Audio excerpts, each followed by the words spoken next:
Hello friends, आज का जो टॉपिक है वो है क्लास 10th की साइंस का चैप्टर नंबर सेकंड। और चैप्टर सेकंड का नाम है ह्यूमन सिस्टम। तो आज हमारा जो टॉपिक रहेगा वो डाइजेस्टिव सिस्टम का रहेगा। और डाइजेस्टिव सिस्टम में हम इसोफेगस के बारे में पढ़ेंगे, यानी फूड पाइप। इसोफेगस को हम फूड पाइप भी कह सकते हैं। और ये हमारा सेकंड चैप्टर का 4th वीडियो है। यदि आपने इससे पहले 3 वीडियो नहीं देखे हैं तो आप देख सकते हैं। इन तीनों वीडियो का डिस्क्रिप्शन बॉक्स में लिंक दे दिया गया है, वहाँ से आप इन तीनों वीडियो को देख सकते हैं। और यदि आपने फर्स्ट चैप्टर भी नहीं पढ़ा है तो वो भी पढ़ सकते हैं, उसका भी लिंक डिस्क्रिप्शन बॉक्स में दिया गया है, फूड एंड ह्यूमन हेल्थ का। तो हम डाइजेस्टिव सिस्टम पढ़ रहे हैं और डाइजेस्टिव सिस्टम में आज पढ़ेंगे हम इसोफेगस के बारे में। तो चलिए शुरू करते हैं। तो इसोफेगस किसको कहते हैं? इसोफेगस, ये आपको ये ट्यूब दिख रही है, इसी को कहा जाता है इसोफेगस। ठीक है, ये जो ट्यूब दिख रही है इसी को कहा जाता है इसोफेगस, जो कि फेरिंग्स से स्टार्ट होती है। कहाँ से? फेरिंग्स से स्टार्ट होती है और कहाँ पर ख़त्म होती है? स्टोमक में। ठीक है, स्टोमक में ख़त्म होती है। तो इसका क्या काम होता है फूड पाइप का या इसोफेगस का? इसका काम होता है कि फूड को फेरिंग्स से, या कह सकते हैं माउथ से, ठीक है, माउथ से स्टोमक तक फूड को जो है फूड मटेरियल को ट्रांसपोर्ट करना, उसका ट्रांसफ़र करना फूड मटेरियल का, यही काम होता है इसोफेगस का। आप देख पा रहे होंगे। ठीक है, तो यदि हमको जो है हमारे फूड का हम जो भोजन लेते हैं उसका यदि पाचन करना है तो वो फूड जो है वो स्टोमक में कहाँ से आएगा? या तो ऐसे तो नहीं है कि यहाँ पे हम जैसे मुंह में फूड जो है भोजन लेंगे और डायरेक्ट यहाँ पर टपक जाएगा स्टोमक में, ऐसा तो होने वाला नहीं है।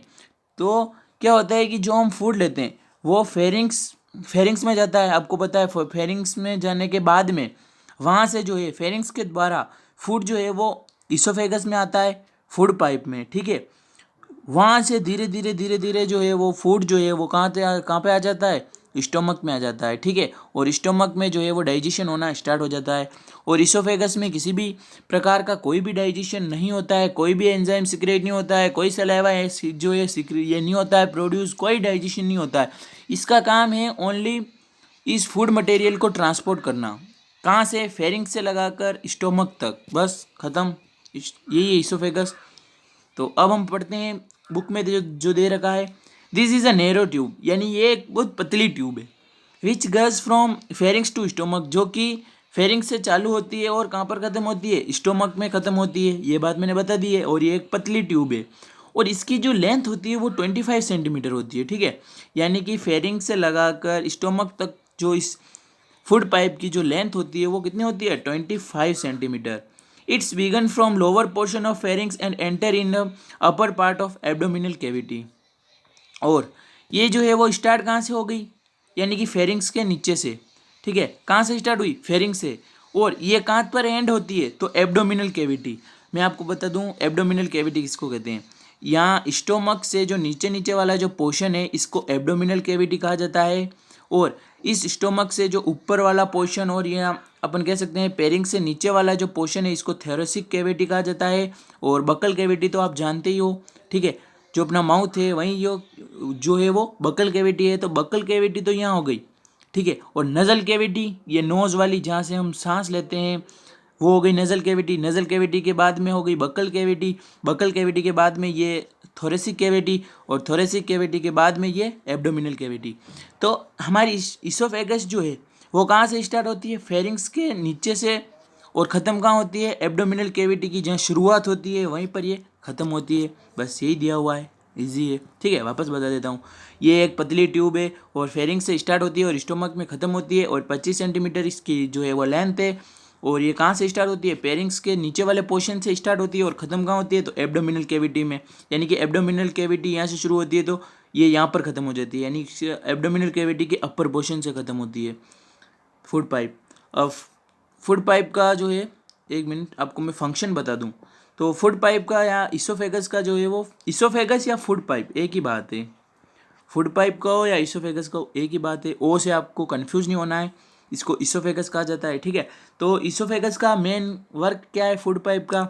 To carry food from mouth cavity to stomach, यानी कि जो माउथ कैविटी है यानी बकल कैविटी है वहाँ से फूड का ट्रांसपोर्ट करना, उसको कैरी करना कहाँ तक? स्टोमक तक।